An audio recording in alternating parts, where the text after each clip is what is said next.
In the last 3 years, Laurence Fuller's unique style of cinematic poetry, combining fine art and storytelling, has been exhibited internationally at the National Museum of Art in Rome, during Art Basel Miami in 2022 and 2023, Museum Angewandte Kunst in Frankfurt, Villa Siena in Switzerland, Palazzo de Tancos in Portugal, Palazzo Collicola in Italy, and in collaboration with the estate of Allen Ginsberg at Loom Studios in New York.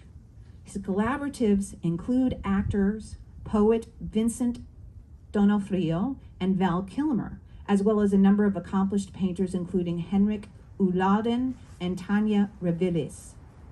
Coming up in September, he has poetic installations at the Museum of the Moving Image in New York and the Saatchi Gallery in London.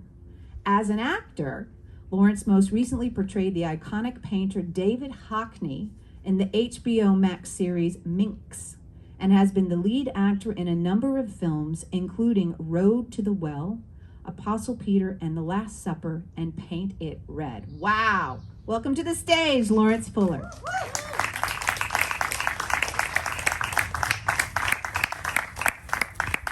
Just gonna pull this up for you. You're Laurence? No, you are. Oh.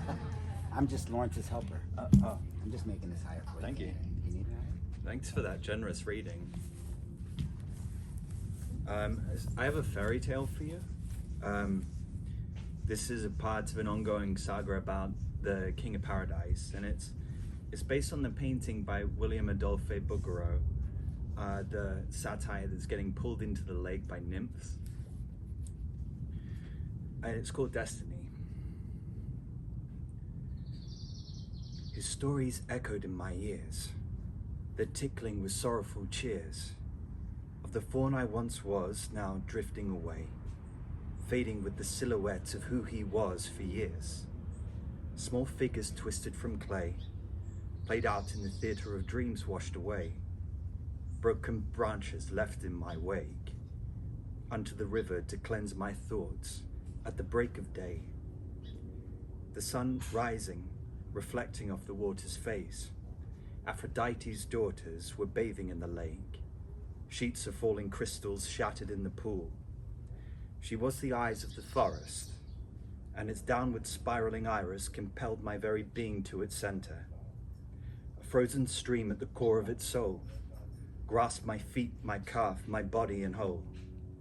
As it danced with me, as it dove with me through the dancing shadows of eternity, in that deafening darkness I heard a voice.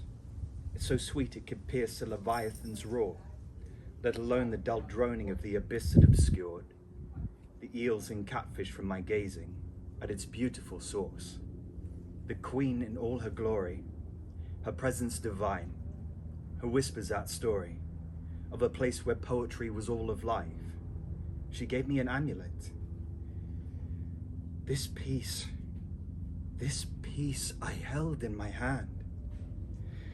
The piece itself, a map of the land, a vessel for the spirit's release, just like the King of Paradise had told me in ghost-like reflection. But who was this fawn that now sat on his throne? Who thinks he basks in paradise reborn, but doesn't he know all around him are spies? They send word back to the King of Paradise, and they watch through covetous eyes. Enter the library, for what awaits inside, 1,000 years since Elysium fell, and scrub off the rust, in tournament you will thrust. Hold it to the light. It is the omen of your life, the beacon to Elysium. To its call you must stride. Now emerge from the forest like the ghost of the night, for the king is falling. Take paradise. It was then I heard soaring, beating wings on the wind, growling paws thumping on the forest floor. Where did this amulet fall from? And from where did it come? Increasingly, my thoughts turned to destiny. For what comes to me is my own, and the prophecies of this big wide world fall at the shore of a reaching unknowable ocean. But that abyss in the distance began to form, both shape and sound, like a ship that peered from the great beyond, followed by legions of voices, caroling with passion, a chorus of romantic roars that bellowed in chants to Elysium, the sound of a great billowing cause, beauty rising with the dawn. Now we should rally in tumult at the grey falling skies, for they scuffed and fought for the Lord of the Fawns. And then raising my fist, for that Lord is I, dust and clamour at desire for this life. In tribute to the heavens, for that time is ours. With wreaths of roses adorned, they let their bellows howl at the moon, Elysium with ours for the taking. At the fall of the day we did run, carrying the thorns, stems and all.